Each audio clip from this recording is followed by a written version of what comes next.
La solitudine è l'arte stessa. La nostra anima rientra nel suo tempo sepolto. L'arte è l'ascolto di questa voce interiore.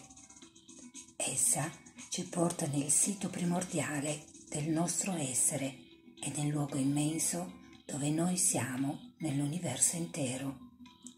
Di tutti i temi discontinui che separano l'essere e compongono l'individuo, l'arte è il senso di armonia che ci restituisce al dolce ritmo del mondo e ci rende all'infinito che ci chiama. Allora tutto in noi partecipa del ritmo assoluto in cui si sviluppa il fenomeno completo del mondo. Le linee svolgono la grazia di un'associazione misteriosa degli accordi infiniti. I suoni sviluppano la loro melodia nell'intimo in cui canta tutto l'universo.